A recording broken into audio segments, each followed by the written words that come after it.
Hometown Huddle has made a brief return to the Ohio Valley. We are glad to be back, and we are glad to bring you another episode of Hometown Huddle here on the Harco Media Network. If you're not following, we don't know what you're doing. You must be confused because we've got not only a lot of great things that we've been talking about, but a lot of great things that are coming up as well.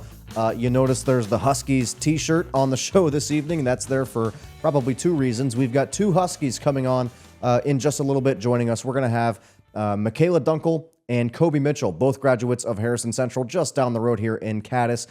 We spoke with them about a month ago about a lot of things that revolve around not only their high school basketball careers here in the Ohio Valley, but also their college careers. They both had incredible college careers at the D2 and the D3 levels, and so it was an incredible time. It was a situation where if you were to walk in to the studio in the middle of the interview, you would have thought that it was more of a social gathering than an interview, because it was really a good time and we had a great conversation with them. So that's coming up in just a little bit, but we've got some things to discuss that have taken place since the last time you and I spoke on Hometown Huddle.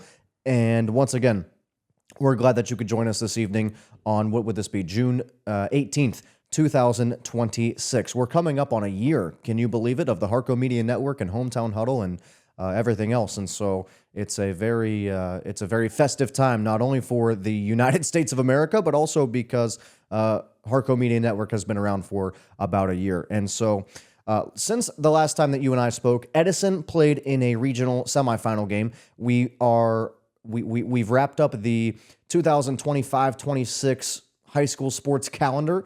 And so what that means, obviously, we've got the football on the set. That's going to be important as it relates to the show that we are bringing to you in 2 weeks. That also has to do with the Huskies shirt this evening. But before we talk about this Edison game, we are wrapping up the spring sports season. And so Edison goes out with a loss. Again, an incredible season. They ended up making it all the way to the Elite Eight, to the regional final, and they ended up losing to Fairfield Union 5-2 in extra innings. That game went to 10 innings, and so you have to imagine Edison may be a situation where they ran out of gas towards the end, but a lot of traffic for the time that we're recording this as we close in on midnight here. But hopefully those folks don't run out of gas the same way that Edison did. We hope Edison was respectful to the facilities wherever they may have played their regional final game, especially with the loss 5-2 to Fairfield Union, so their season gets cut short. If you were following the social pages,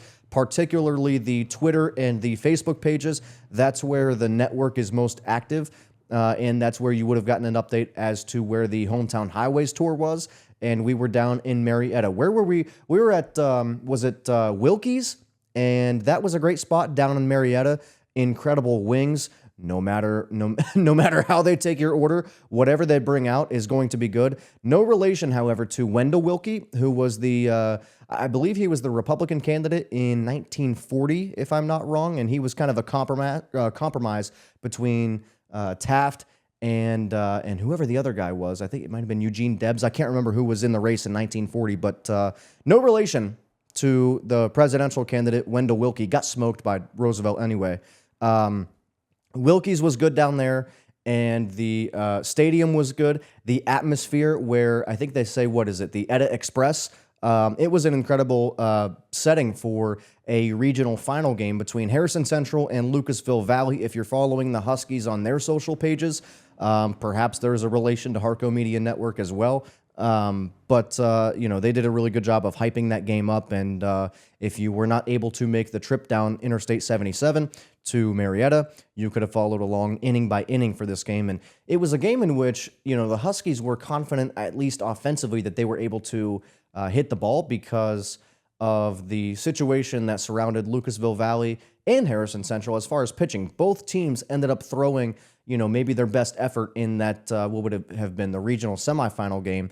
And so Harrison was confident heading into this game. They thought they could hit the ball very well. They ended up hitting the ball pretty well. They scored 6 runs in a regional final game. Typically, you think, okay, that's an effort that is good enough to win that game for you and punch your ticket to the to the state semifinals. But then you realize that Lucasville Valley ended up hitting the ball better than anybody I had seen all season. And so they end up scoring 17 runs, and they hit the ball all over the place. And not only did they just hit it, but they hit it right in the gaps, right in the right spots. And Harrison Central, I thought, just looked kind of asleep in the outfield. It was something that was, I don't think, reflective at all of the talent that they have in their outfield and on defense in general. I thought it was a display of perhaps their worst game, and that is to say that, Harrison didn't lose this game by 11 runs because of a lack of talent. I think they lost the game because they just didn't play their best game on that day. And so, the math here is the final score: Lucasville Valley 17, Harrison Central 6. And you follow the score inning by inning. Harrison, this was a game in which they got to hit first, in the top of the innings, and so they come out on fire. They score 3 runs in the top of the first, and you're thinking, okay, we are really, we're having a good time here. If you're a Harrison Central fan, and you're confident that you're going to have a parade on East Market Street or West Market Street, wherever here in Cadiz, and you are going to punch your ticket to the state semifinals, and you're going to be back in Northeast Ohio for the second time in 4 years. And then the bottom of the first inning, pretty presumptuous there. So the bottom of the first inning comes around, and Lucasville Valley is just hitting the piss out of the ball, and they end up actually leading the Huskies 4-3 at the end of the first inning. And so it's 4-3 at the end of one. You continue on, and the wheels fell off in the second inning. Somehow Harrison Central was not able to hit the ball very well or score in the second inning, and so they remain at 3, and Lucasville Valley blows the game open, and they end up leading 11-3 at the end of 2. At the end of 3, it's 11-4 in favor of Lucasville Valley. And, hearing the staff of Harrison Central, in the dugout throughout that game, you kind of thought, okay, if we can cut this thing in half, if we can get a couple runs under our belt and start to claw back in this thing, we might have an opportunity to obviously get back in this game and compete by the end of it. And so you had a good feeling. It would have been 11-6 in the middle of the third, and so they score 3 more runs, and it's 11-6, and you're thinking, okay, this is exactly the way we got them right where we want them, is what everybody thought. And then Lucasville Valley just scores 6 more runs in the bottom of the fourth, and so then the score was 17-6. That score would hold through the end of 5 innings, and the mercy rule comes into effect, and Harrison Central goes down 17-6. But I think this is a season where Harrison Central, I thought, grew up throughout the course of the season. I thought they played much better towards the back half of their year. Obviously, that last game notwithstanding, but I thought they grew a lot. Obviously, they're losing a lot with Colton Rudder. They're losing a lot with Brady McAfee in the outfield. But in McAfee, a guy who also started to hit the ball very well towards the end of the season. And so they're losing those 2 guys who are important pieces to that team, but they are only 2 guys. That's the other side of the coin. And so they've got a lot to look forward to. I mentioned a few shows ago how, we'd have people coming up to us and saying, I hear they're supposed to be good this season. What do they look like? And I would end up telling them, I think their prospects of getting back to the state semifinal level are more, that's more likely in 2027 or 28. But obviously they were 1 game away from reaching that in 2026. I thought I don't know I don't know if you want to say overachieve, because I think that is shortchanging the efforts of those kids and the work that they put in to get to where they got. But I think they went further than most people expected, and so maybe that staff notwithstanding, but I think they really put together an impressive effort. I thought they showed maturity through the back half of the season, and I thought they grew up through the season as well. And so a tough loss, obviously, to Lucasville Valley, but we are certainly looking forward to the Huskies back on the diamond in 22 or in 10 months. And so we are looking forward to that. Before we move along here, we've got a couple more things to talk about as it relates to baseball, but we've got a guy who won't stop texting me. That's not going to be a pleasant day for him in the morning. As far as he knows, I am asleep, as I should be right now, but it's my fault for leaving the cell phone on the desk here. So what we'll actually do is, because we're done with the Harrison scores, we're going to keep that down there, and we're going to save ourselves from being distracted. But we are very proud to tell you that if you have any trouble with your back, this has not been the most smooth roll into an ad read, but we figured we ought to give DJ Keezy another shout out for helping us out here at Harco Media Network. DJ Keezy of Keezy Chiropractic right here in Cadiz, Ohio, 740-320-4022 is the phone number, 700 Lincoln Avenue. Again, Cadiz, Ohio, 43907, KeezyChiro.com.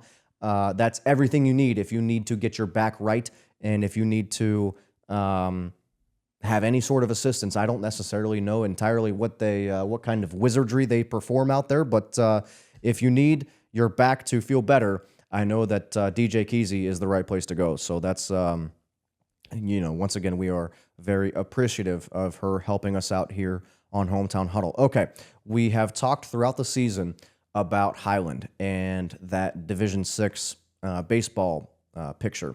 And we figured Highland would be a team that, we talked, and myself and a co-host talked.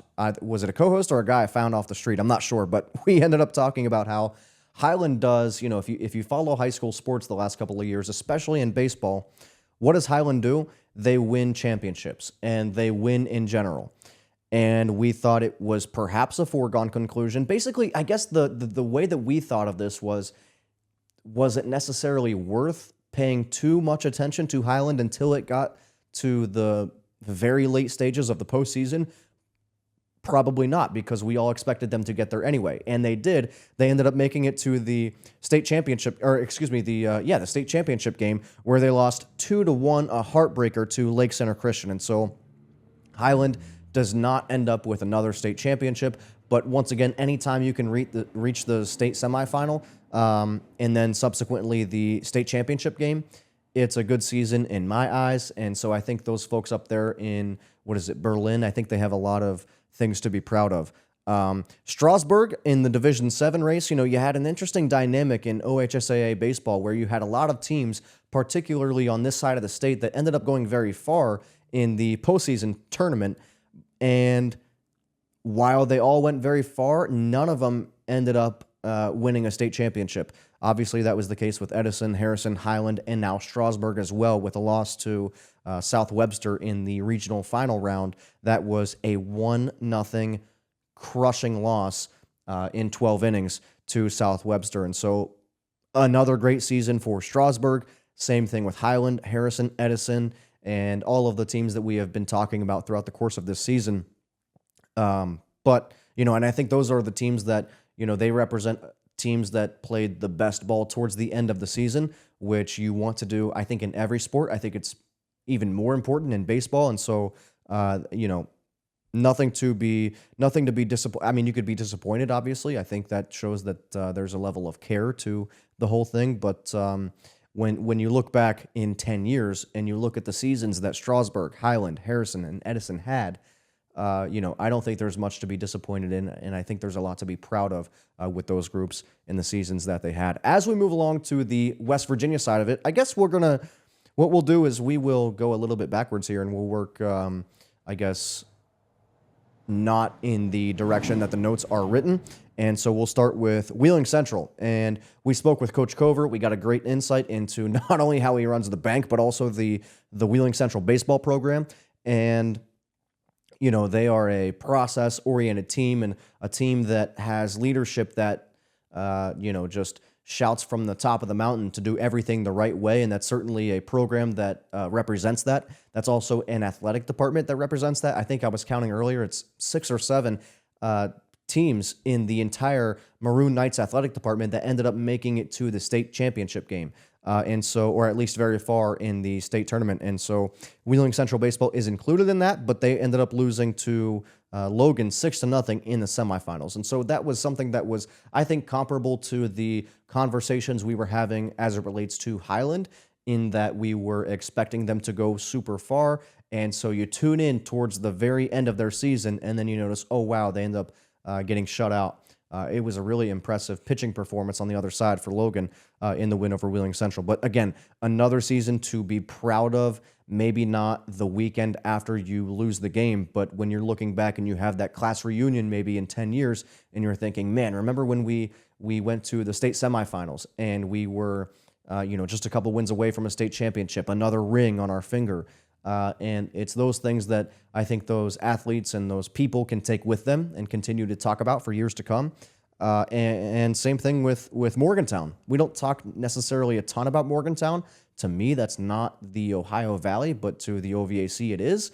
And so they end up finishing state runner-up after a loss to George Washington 6-5 in the state championship game. And so I think a lot of people might not be super in tune with how close Morgantown was to winning a state championship in baseball, but the one-run loss to George Washington bars them from, I guess, hoisting a trophy and putting a ring on their finger. I think there's a Beyonce song that says something about a ring on the finger? I don't know. I think that was big in like 2007. But that is a brief recap of the 2026 spring sports here in the Ohio Valley, particularly baseball. We've talked a lot of softball on previous shows. And so we will now take a sip from the sparkling water on the desk this evening. San Pellegrino does a phenomenal job with the product that they produce and distribute, and it's something that is very good. And so I think it's got a little bit of minerals in it, which is always good. And so we'll take a sip from that before we move along here. And then we've got one more thing to talk about before we get to Kobe and McKayla's sit down from a month ago on Hometown Huddle.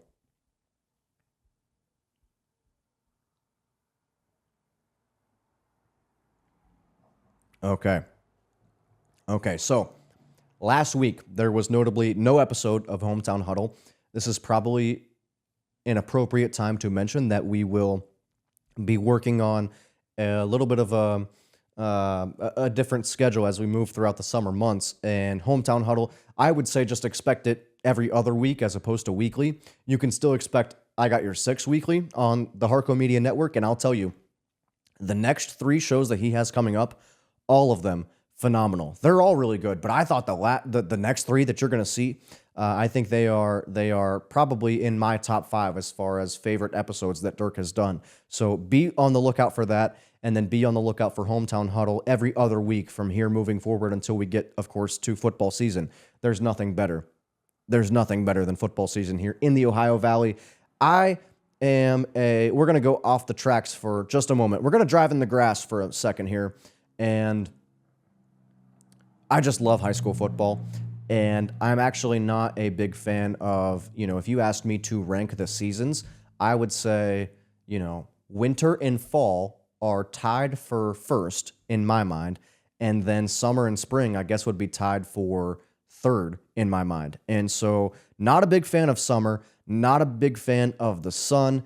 You will hear that in about 2 weeks with something we've got coming to you on Hometown Huddle. But all of that is to say, if we could just skip, I guess if you want to look at this from a personal standpoint and just a life standpoint, if we could skip, honestly, March, April, May, June, July, and August, and the calendar year just ran from like September to February, I'm perfectly fine with that. Not a big fan of the super high heat, not a big fan of the humidity or the sun beaming down. I would much rather it snow, but I digress. With that being said, I am a huge fan of the football season, and we could not be more excited to get to that. So that's coming up in future episodes of Hometown Huddle. But there was notably an absence of a show last week. Why? Hometown Huddle would have taken Interstate 68, which is a scenic drive, I must say, through the western portion of Maryland on the way to Washington, D.C., and out there on Wednesday was the congressional baseball game. And it was actually something that was of a lot of interest to me because I wanted to see how people who do not play sports, probably have not played sports either ever or at least in a long time, I wanted to see what they were capable of on the diamond. And honestly, I guess you would say, washed up. And I still think that I would perform a little bit better than a lot of the representatives and senators that you saw on the diamond in DC on Wednesday night. But it was a fascinating, that's all to say that it is a fascinating thing for me to see people who, are constantly in and out of meetings, people who are voting on things for a living, that is their whole thing. And then they go out and play a game of baseball. And kudos to all of them for maybe dabbling in something that is not their, that is not their first language. And so they all get into athletics. And so it was an incredible scene at the Nationals ballpark there. And the Republicans ended up defeating the Democrats 11-2. I think this is this is a bipartisan show, but it was impressive to me the way that both of the teams, especially early on in the game, both teams I thought hit the ball very well. Again, people who do not play baseball or play anything for that matter, the fact that they were able to go out there and hit the ball very well, and there was decent pitching as well, but both teams were able to hit the ball quite well throughout the first few innings of the game. I think the Republicans out-hit the Democrats for a couple of innings. And so it was an evenly matched game from that standpoint. But then you look at, the kind of outfield discipline and the way that the Republicans particularly were able to play the ball defensively. And I think I can't remember his name, but it was big topic of discussion in D.C. the next morning. The guy who made an athletic catch, and I think his face started to bleed or whatever. But I think the Republicans were more athletic in the outfield and on defense in general, and that was what was able to allow them to only give up 2 runs and not more to the Democrats, who were able to hit the ball very well, but the Republicans did a good job defensively. The Democrats, I thought, looked a little lost in the outfield and on defense, and so that's how you end up giving up 11 runs in a game of that nature. So that is a lot of baseball talk. We love baseball around here, but frankly, that is probably the last time we will talk baseball on Hometown Huddle until, March of 2027. So with that being said, with all of that recapped, we are now very proud and excited to show you the, 1-on-2 sit-down that we had with Harrison Central graduates Kobe Mitchell and McKayla Dunkle. Kobe, of course, if you're unfamiliar with the background, ended up playing, he played football, baseball, basketball at Harrison Central. McKayla Dunkle played basketball at Harrison Central. And Kobe ended up going to Akron for, I think, a year or two for basketball, and then subsequently transferred to Walsh, had an incredible career there. We'll talk about that in the interview that you're about to see. And McKayla ended up playing, we've kind of teased this for a while with there's a Mount Union poster behind us. McKayla is on that. We've got the Kobe Mitchell Akron Zips jersey. And so we've kind of been teasing this for a little while, but I guess I will save you the time, and I will stop talking, and I will let you listen to Kobe and McKayla from a month ago. Both of your guys' backgrounds, I think you probably each have a similar but somewhat different, as everybody does, story as to why you fell in love with the game of basketball. And you both are involved in other sports as well, but it seems basketball was the one that you guys kind of gave your all to. McKayla, we'll start with you. Let's take it back to when you were maybe 5 years old and think about, maybe the first time you shot a basketball in the driveway or whatever the case may be. And where did that love for basketball come from? And then Kobe, of course, the same thing will be coming to you afterwards. Yeah, so it's kind of funny. I actually didn't start playing basketball until I was in 6th grade. So I was pretty late compared to a lot of my teammates that I've played with, and Kobe as well. But I can remember shooting the first basketball I shot, or the first memory I have, was on the back porch on this little tight coop with my dad. Okay. So, and it was just kind of messing around. I remember him always saying that I was like a little ballerina. It wasn't anything athletic, trust me. So yeah, it's kind of funny because mine started way later than everybody else's. Okay, Kobe, how long? I feel like you had to have started a lot sooner than her. Yeah, definitely. Mine's the complete opposite of her. So obviously being the youngest of 4 brothers, I was in the gym early. I can remember being preschool, kindergarten, just in the gym down in Jewett, watching them play, and in between games running up and down the court shooting, and running around in that school, mom trying to find me throughout the games. So that's definitely where I began playing. I give a lot of credit to them for hosting that biddy league for a long time, and it definitely taught me early on what I was doing with basketball. Well, and Kobe, you have like you have family members before you who played as well, and the difference is, McKayla, all of your both of your brothers came after you, and Yeah. so there's a little bit of a discrepancy there as well. Kobe, was there any impact that your brothers had or your family had on your love for the game or your introduction to the game? Yeah, for sure. My brothers played a big part. My dad played a big part as well. He always had us outside. No matter we're talking about basketball, but honestly, like I can remember the most thing we played was baseball, wiffle ball outside. So I credit my dad for getting us outside and just playing whatever sport we were in, and then obviously having three brothers gets very competitive, and those games outside really help you. Do you think that competitive nature of having your brothers alongside you, like I don't have a brother, but like I compete in a lot of things I do, like I want to be the best. Do you think that that brought out that fire within you to make sure that you were the best? And then obviously you get to a point where it's not your brothers that you're competing against, because obviously at several points you're on the same team, but it's a standard that you're competing against. Is that what kind of ingrained that in you? Yeah, for sure. Starting going back to when I was little, like playing against them guys, my older brothers every day. Like you want to be able to be at the one at the table, like bragging rights, and Sure. And then obviously like the youngest one usually doesn't get them bragging rights until they get a little bit older. So it took me a little while to start beating them, but as I did, I started gaining confidence, which then that confidence led over to playing other guys from other areas, and then eventually getting into high school and college. Yeah. And McKayla, like I feel like your brothers didn't play basketball specifically, but like there's still that we had a conversation here one night, and like there was a incredible talk, three ways about how, you're the best athlete, he's the best athlete, he's the best athlete. It was going in circles all the time, and there's still that competitive nature within your family as well. Do you think that played a part in your wish to be the I guess the best athlete within the family amongst your siblings? Yeah. And obviously that's a little bit different because you have to set the standard because Yeah. it's not already set before you. Yeah, no, definitely. I feel like it was more, at that time, it was kind of more competing with myself and competing with those around me instead of my siblings.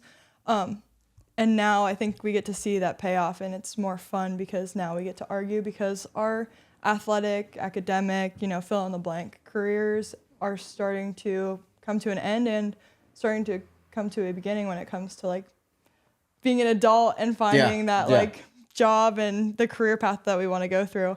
But it's fun now because, like you said, we always are arguing, and even with your family, I think our siblings are very similar. I mean, because Christmases and holidays or whenever we're around, we're always arguing. Yeah. At Brandon, always arguing with me. Yeah, for sure. You and Brandon. What are you guys arguing about? Just Literally. who the best athlete is and who did more in high school, the high school talk, the usual holiday high school talk, or what you used to do. So I don't know if your brother watches the show, but like state your case as to why amongst all the Mitchells you think that you're the best athlete. Honestly, I think it comes down to obviously the awards. I think I have the most awards in our household, which, that plays a major part. It means you did the most in high school. and then like future, like going on and playing in college and finishing that. So I think those two things really make me the best athlete in the family. Well, talk about your college journey. Like you started at Akron, and you, from what I remember, had a really good stint there, and then you go to Walsh and have an incredible career. Not only that, but you also finish off your last year that you're coming off of with a really good run in the postseason in the conference championship game, and you're really making waves at Walsh. Just describe your college experience. Yeah, starting off at Akron, I don't regret any decision I ever made. Those 2 years there really made me who I am today. Still in touch with all those guys up there and have a good relationship. But I think those 2 years really prepared me for transferring to Walsh and becoming a leader, becoming a better player on and off the court, and then which ultimately leads to success that we had this year. So I think my college experience, I have no complaints. I enjoyed all my teammates, my friends, the friends I made, and I'm just thankful. You talk about on and off the court. I feel like especially off the court, because on the court, a lot of those things, not all of them, but a lot of them are coachable, right? Like how well you shoot the ball, how well you do anything on the basketball court. But a lot of the off the court things are the intangibles that you bring to a program. How much of that stuff is being taught to you by your coaches or whoever was at Akron or Walsh or even Harrison that you think made you not only a better basketball player and a better teammate, but a better player off the court? Yeah, I think it starts at home, honestly, with my parents, just bringing me up right and always telling me what to do and do the right things. And I think the more you do that as you get older, it becomes easier to be a good teammate and a good person. So that's the biggest thing, just every day being your best you can and doing what you can for others. Yeah.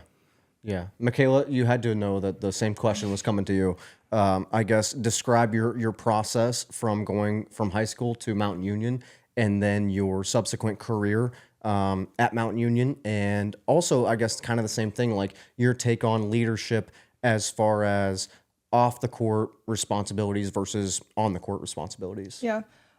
So kind of the first part of that question, it was definitely a hard adjustment coming from high school to college just because I wasn't, like, physically, I just was not strong enough, and I was just getting literally beat around at any position I was playing. So that was a huge adjustment. It took a long time for me to build the confidence up, and I credit my parents, my family, all the people, Kobe, all the people around me that, like, gave me that confidence and helped me build that confidence, because I think without it, I would have walked away, which is the honest truth.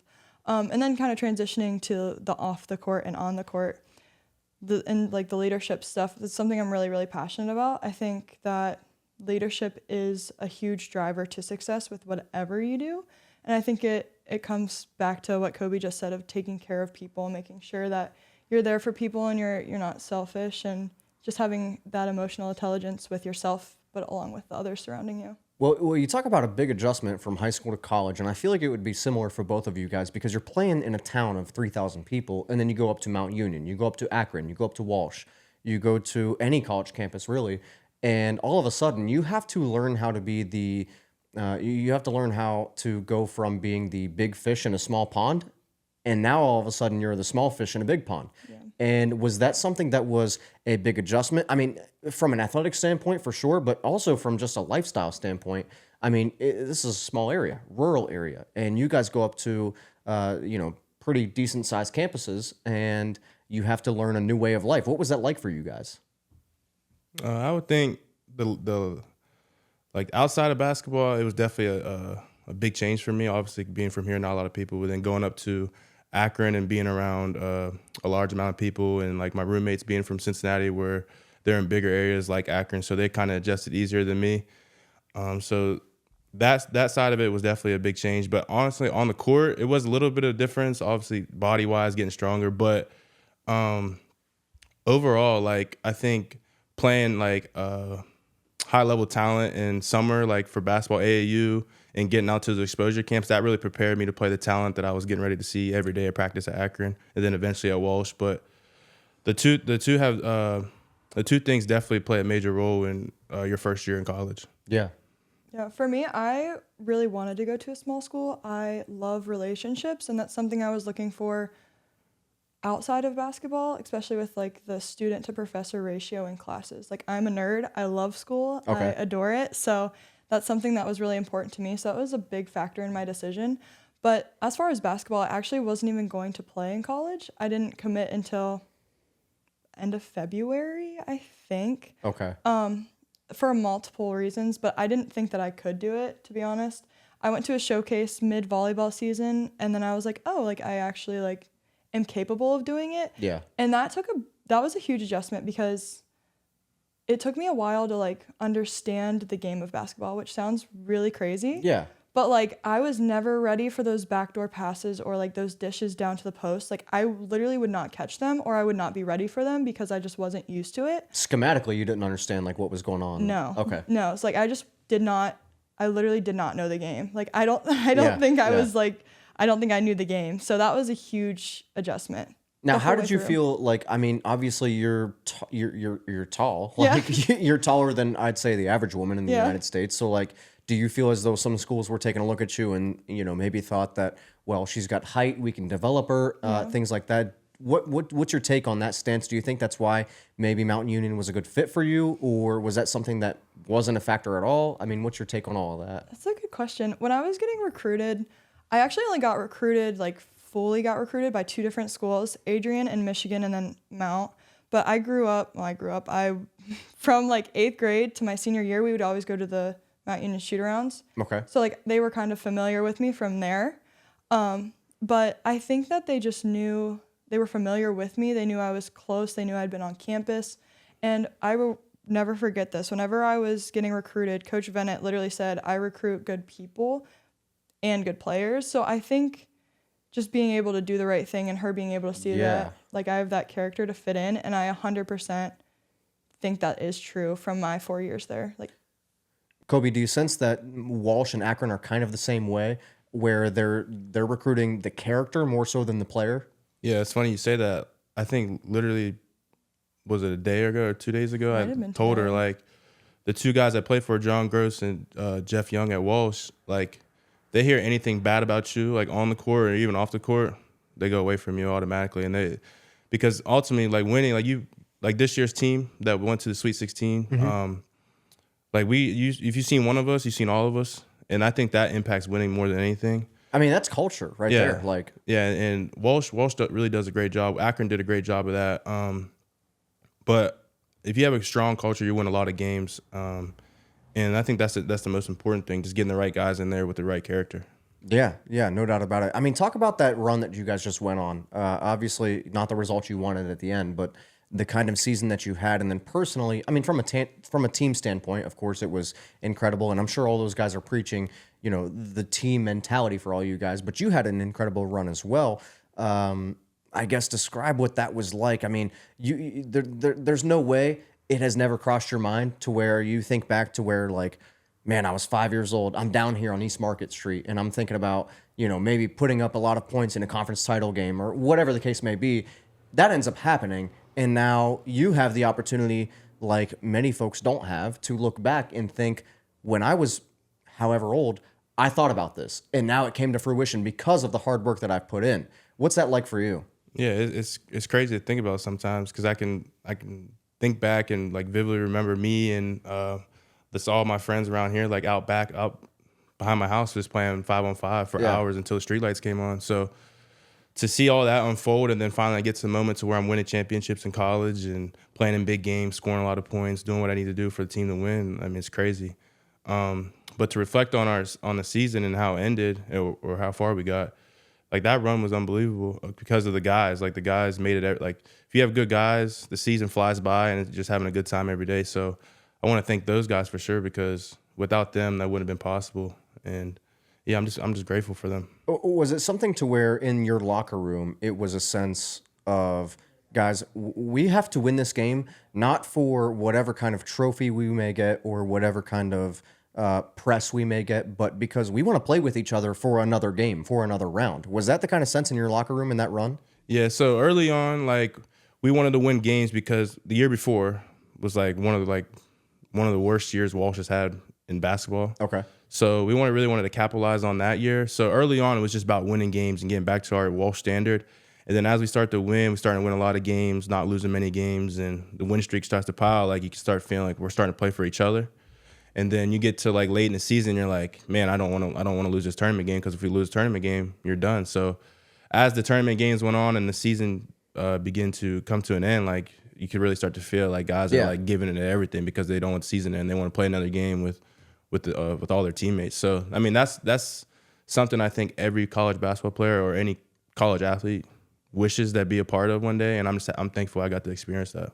McKayla, what's your take on the relationship between, in your mind, or any player's mind, the role that you play on a team versus the role of the entire team, and the way that they play in the postseason or the way that they play throughout any game?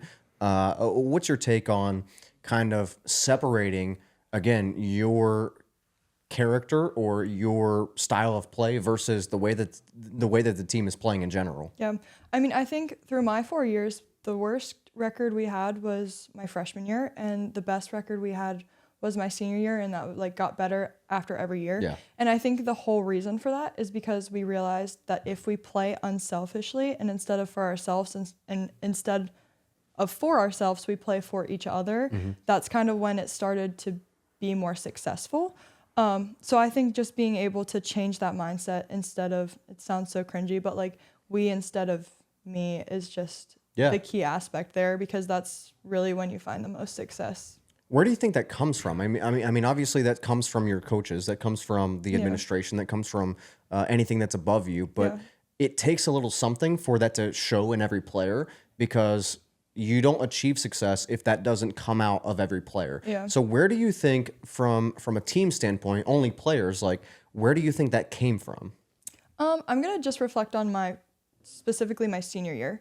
So there were 4 seniors. And each of us played a drastically different role, but a huge role on our team. So I was kind of the one on the floor. I had another, her name was Sierra.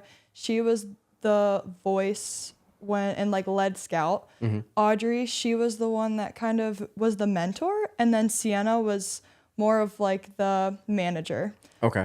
And the reason I even bring them up and I bring that up is because I think everybody saw us do the best that we possibly could in our role, even if we didn't like our role or agree with our role. But we did it because we knew it was in the betterment of the team and for each other. And then once everybody under us saw that, they started to buy in and realize that it was the best thing for the team. And it showed that we cared so much about each other. But did that answer your question? Yeah. Okay.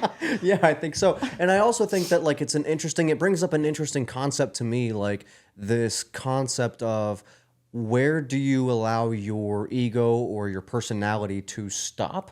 Yeah. And then you allow your coaches to take over. And I think both of you guys can answer this for not only yourselves, but your teammates. Like, I think that is required to be successful in high school. It is mandatory to be successful in college. Like, you have to listen. You have to do the things you're supposed to do. You have to do the things your coach should do. You cannot, like, you walk in there again. It's this small fish, big pond kind of mentality.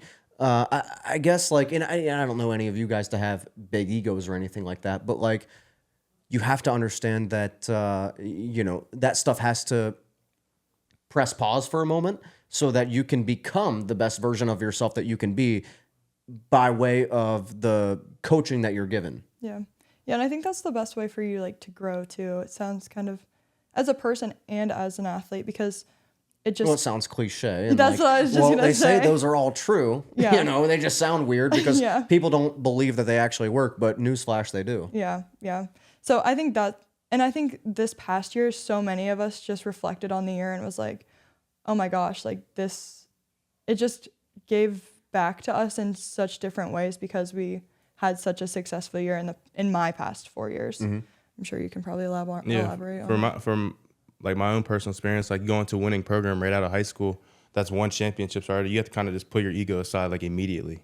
Yeah. And realize like, okay, these guys have been here, they're experienced, they've coached winning teams, won championships. So like, it's either I fit in with the standard and learn how to fit in the standard and be myself, or try to be the outcast. And then most of the time those guys filter out. Yeah, I mean, it's not what the program can do for you. It's what you can do for the program. Because as soon as, when you get to college, you do get the names on the back of your jerseys, unlike high school. But I mean, that A, that W, that MU, like it's all bigger than your name, and that's what you're playing for. And I feel like that takes a lot of self-discipline to be able to do well in that role. And that's why it's not cut out for everybody. Yeah, and I think it takes a lot of adjustment for a lot of people, because when you're going into college athletics, you are usually the best person coming out of your high school and going to play. So I think a lot of people too, they just are so used to having that role in their team that it takes them a while to adjust. Yeah, no doubt about it. I mean, any memorable moments from your college career that you can reflect on or add some insight to? As far as this topic or just in general? In general. We're switching gears here. Oh, okay. Sorry. Just slightly before we get into the stuff that I don't think Kobe wants to talk about. Fine, whatever. It's a good question. I think for me, the most memorable moment is actually outside of the court. We had a really big heart-to-heart discussion at the beginning of my senior year, and it kind of was really eye-opening for all of us, and I think it was the kickstart to a lot of our success this year. So definitely that discussion, and I'm just grateful to be around the people that kind of bought into what us 4 seniors wanted, and that was the turning moment. So that sticks out to me a lot. I feel like a lot of people say that, whether it's high school or college, a lot of people think back to the times in the locker room or the times with their teammates. I'm sure somebody in the other room can say the same thing, more so than they do the times on the field or on the court or whatever the case may be. Like, why do you think that is? Kobe, I'm going to ask you the same thing too. Like, why do you think the bond is so special outside of the game itself? Because as fans, we only see the game. So you guys have the insight of not only practice, not only team meetings, but also what you and your teammates are doing outside of the game. Yeah. For us, we're really close in general. So there's like 3 houses. We all live together. We all bounce between all 3 of those houses. So we're just naturally a close group. But I think I was just talking about this with someone. Like, to me, like the all team awards, the personal awards, like I don't care about them. Like they're in the grand scheme of things, like to me they're nothing, which sounds bad, but like, well, you only care about them if they help your team. Yeah, exactly. Yeah. And I don't know, I just think that and this sounds crazy, but like all of the hard things you go through together, Kobe and I have talked about it multiple times, just make you closer. It's literally like trauma bonding. Like when you have to sprint so many sprints and you look over to the side and you're just dying and you're like, come on, let's go. Like you have to make it. Like you have no choice. Like you're making it for me. Then like it forces you to be close. Yeah. And then you see the other person and, you know, maybe they're not giving 100% in practice. Like I saw what you went through. I see what you're capable of. Like, look what I'm doing. You need to do the same thing or, 100%. You know, in the opposite direction. Yeah. Kobe. Yeah, I agree with her. I just think you're around your teammates so much that like you get to a point where like you want to see everyone succeed, and then like you look back, you're almost at the end of your season. You look back all the way to August and September where you're out on the track running sprints, and they're beside you falling down, almost about to throw up. You're starting to pick them up to finish the conditioning test. So just looking back at all those moments, and then fast forward to mid-January.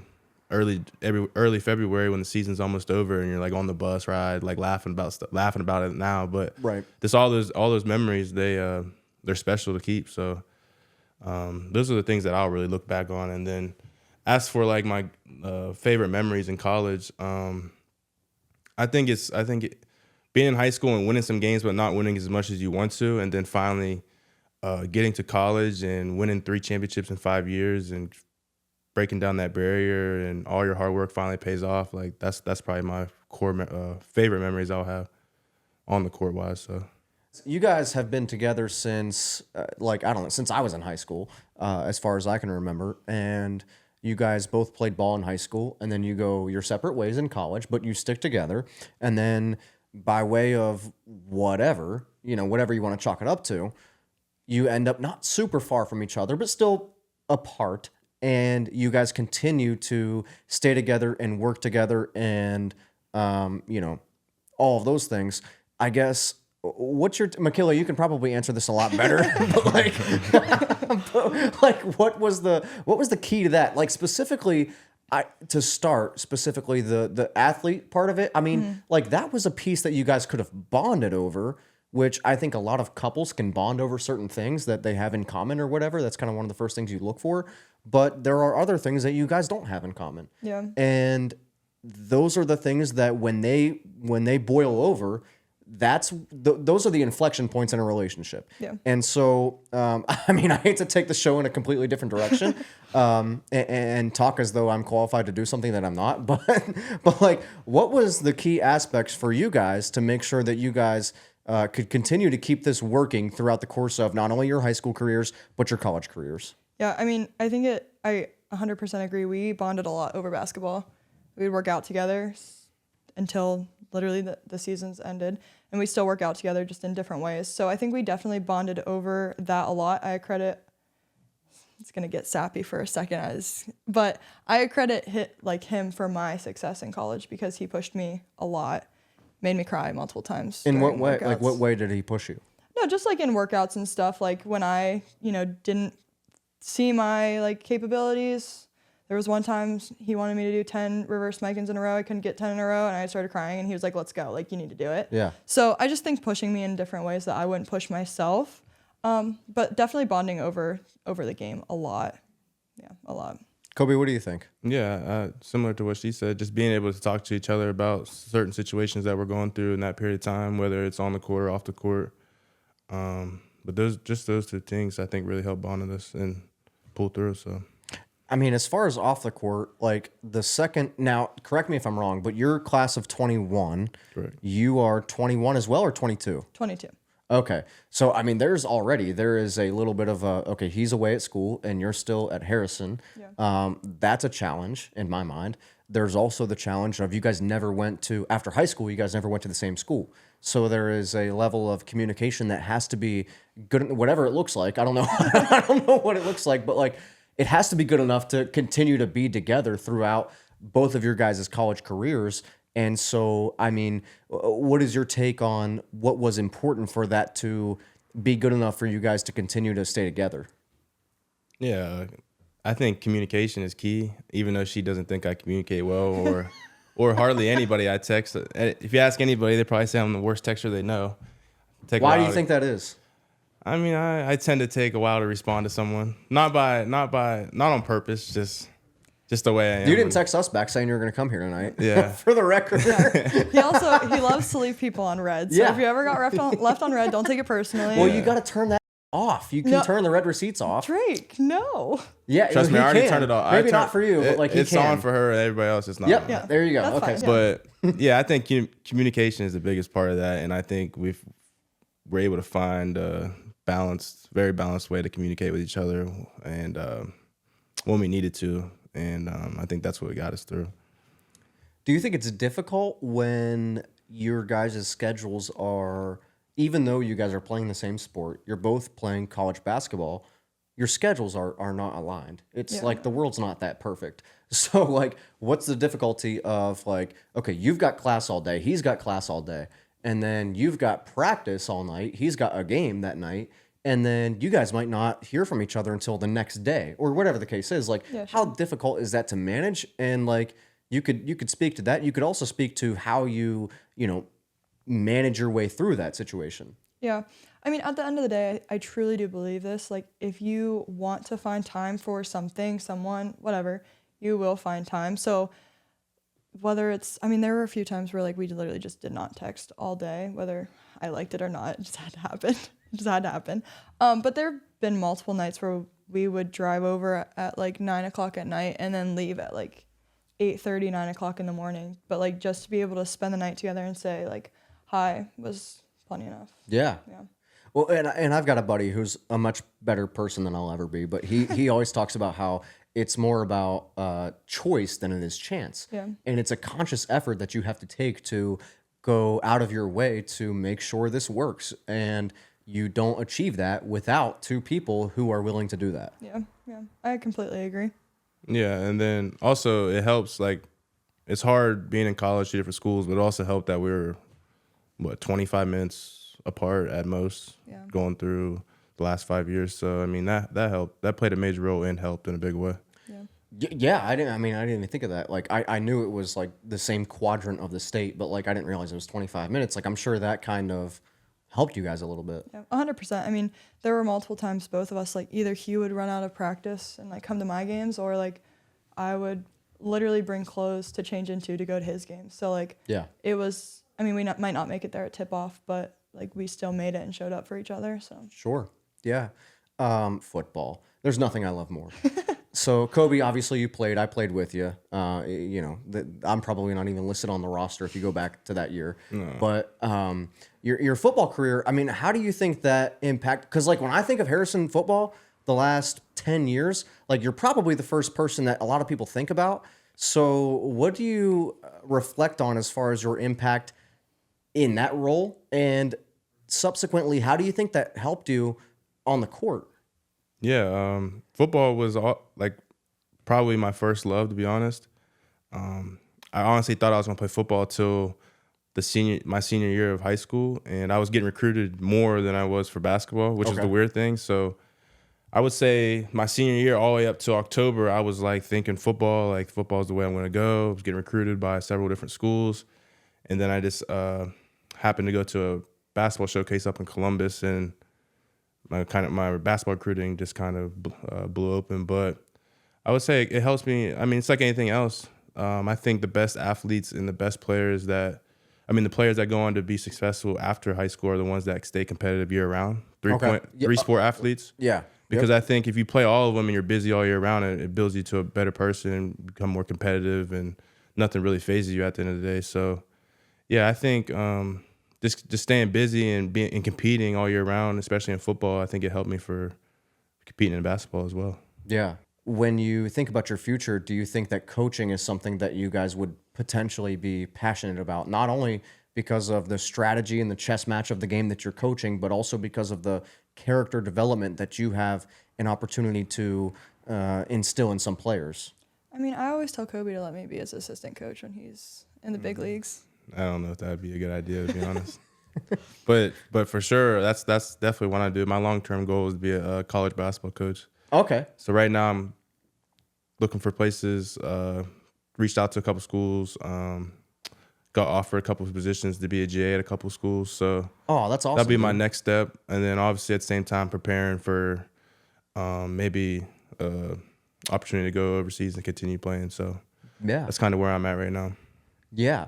When it comes to coaching, like what about coaching, and like is it more of a scheme thing for you, or is it more of developing young people? What is it for you that you think would be attractive about coaching? I And I think guess the same thing can go to McKayla. I think obviously like being able to draw up X and O's and being competitive with your mind and out scheming other coaches and teams. But I would like to be able to develop younger athletes like I was being able to be developed growing up, especially by our 3 varsity coaches here.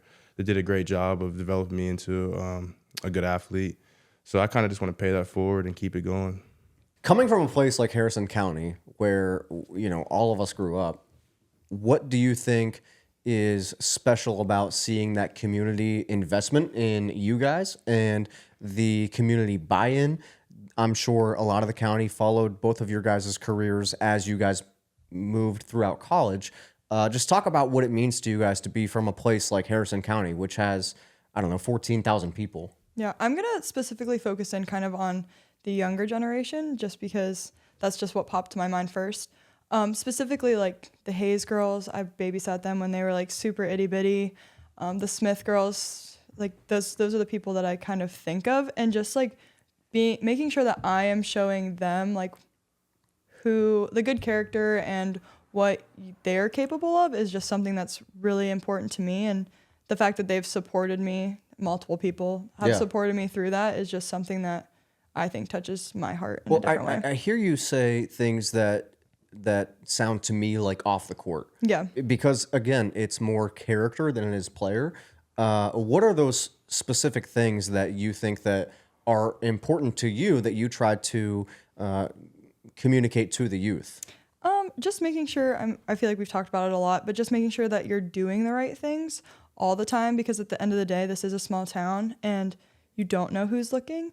And I think it's important to just be a good human being. Right. Well, you don't know who's looking, but like 2 days later, you will know who's looking. Yeah. Right. Yeah. Or who looked. Yeah. Kobe, what do you think about the things that we've been talking about? Like, you've got a lot of, your name, anybody says your name in this county, that they know who you are, they know what you did, they know where you went. So what does coming from a place like Harrison County mean to you? Yeah, it means everything. The people here are special. I always tell my friends at school, they never know where Caddis is, but I tell them like this place is like no other, and it's special to me.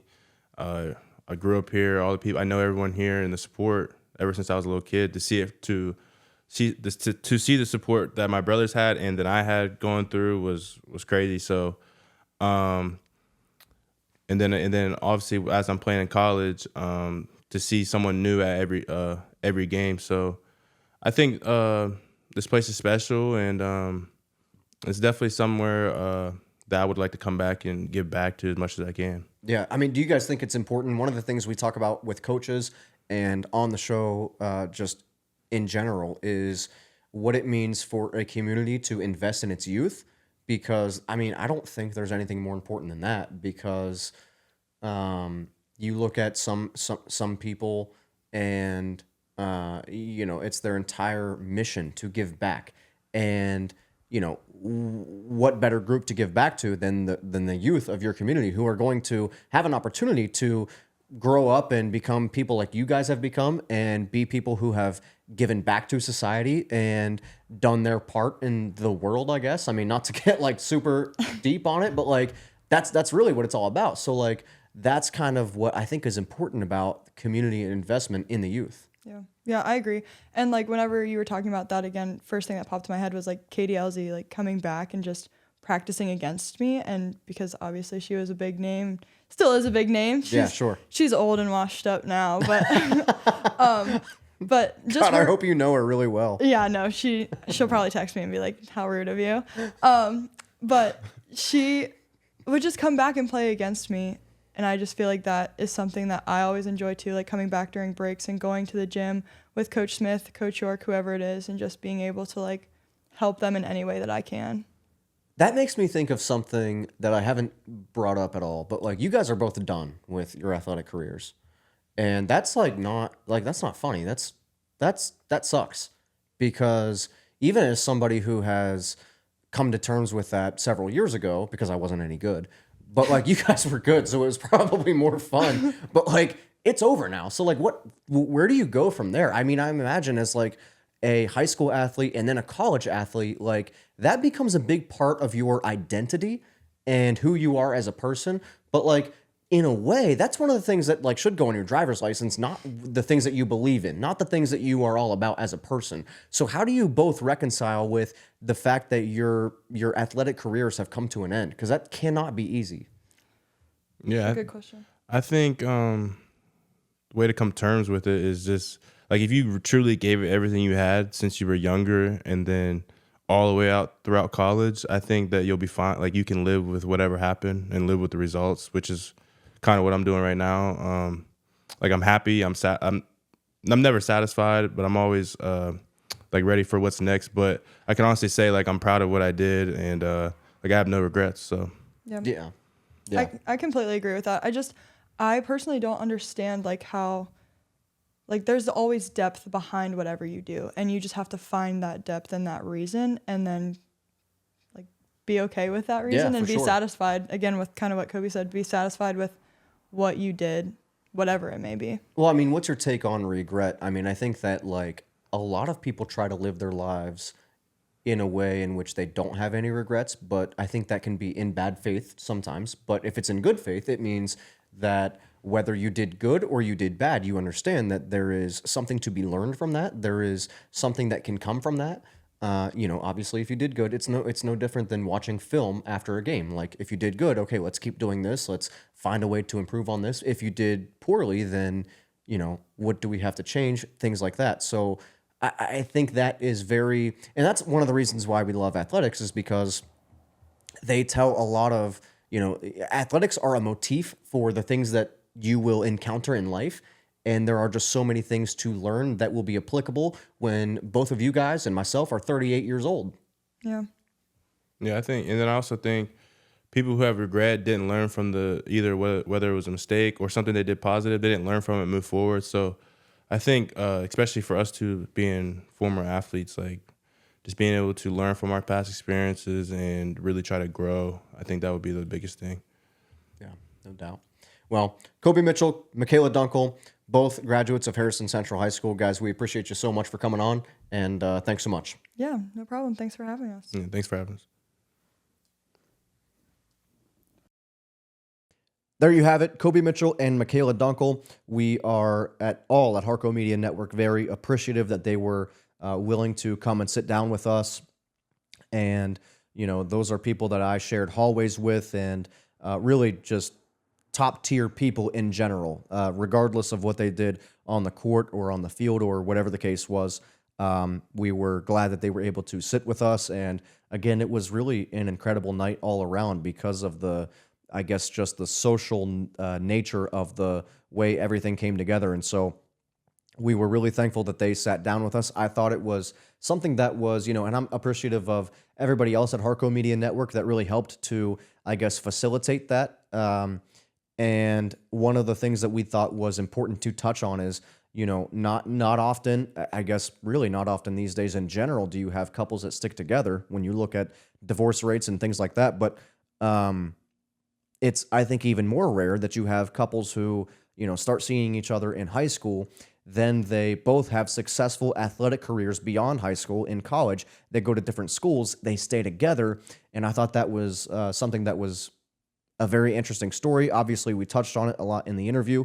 And so with that being said, we once again thank Kobe and McKayla for their time. And, they are not people who like to waste a lot of time because, they are very, I think, meticulous about the way that they spend their hours, because they are people who are focused on getting better in everything that they do, whether that's on the court, off the court, whatever the case is. They are really high value people. And so we thank them for that. With that being said, that's all we've got for this episode of Hometown Huddle.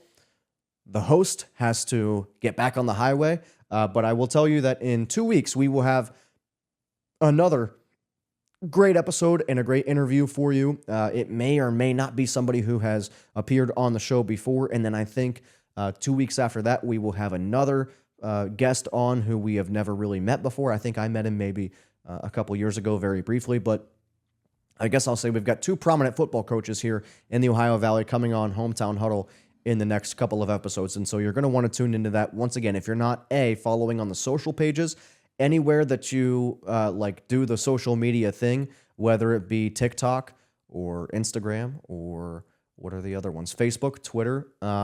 It's just Harco Media Network. You'll find it. You'll see it. And we're there. You can find updates and links and everything else.